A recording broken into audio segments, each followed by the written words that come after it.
Right, so it is St George's Day, and so I thought I would read a bit of the Faerie Queene by Edmund Spenser, where St George is fighting the dragon. But actually, he fights the dragon for 3 days, and it's all a bit repetitive, and it's a fight. So I thought, actually, what I'm going to do is describe the dragon, read the bit where Spenser describes the dragon, which he does at some length. So bear with me. Yeah.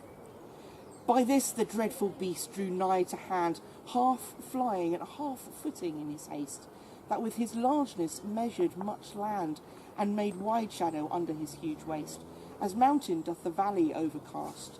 Approaching nigh he reared high afore, his monstrous body horrible and vast, which to increase his wondrous greatness more, was swollen with wrath and poison, and with bloody gore.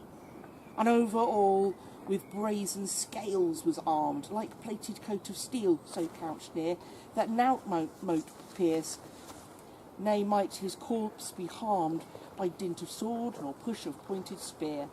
Which as an eagle, seeing prey appear, his airy plumes doth rouse, full rudely dight, so shakes he that horror was to hear, for as the clashing of an armour bright, such noise his roused scales did send unto the night. His flaggy wings, when forth he did display, were like 2 sails, in which the hollow wind is gathered full and worketh speedy way.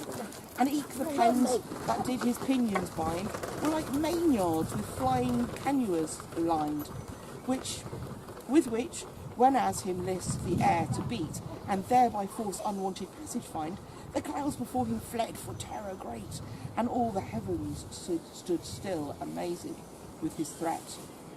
His huge long tail wound up in 100 folds, does spread his long brass scaly back, whose wreathed bolts whenever he unfolds, and thick entangled knots adown does slack, bespotted as with shields of red and black, it sweepeth all the land behind him far, and of 3 furlongs does but little lack.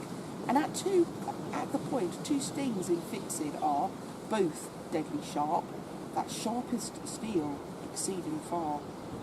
But stings and sharpest steel did far exceed the sharpness of his cruel rending claws.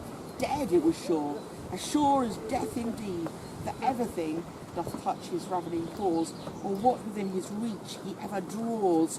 But his most hideous head, my tongue to tell, doth tremble, for his deep devouring jaws wide gaped, like the grisly mouth of hell, through which into his dark abyss all ravin fell.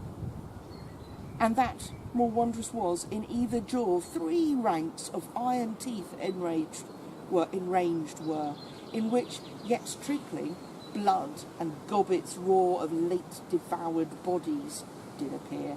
That sight thereof bred cold congealed fear, which, to increase and all at once to kill, a cloud of smothering smoke and sulphur scare out of his stinking gorge forth steamed still, that all the air about with smoke and stench did fill. His blazing eyes, like 2 bright shining shields, did burn with wrath and sparkling living fire, as 2 broad beacons, set in the open fields, send forth their flames far off to every shire, and warning give that enemies conspire, with fire and sword the region to invade. So flamed his eye with rage and rancorous ire, but far within, as in a hollow glade, those glaring lamps were set, that made a dreadful shade. So dreadfully he towards him did pass, full lifting up aloft his speckled breast, and often bounding on the bruised grass. As for great joyance of his newcome guest, eftsoons he gan advance his haughty crest, as choft bore his bristles doth appear, and shoke his scales to battle ready dress, that made the Red Cross knight nigh quake for fear, as bidding bold defiance to his foeman near.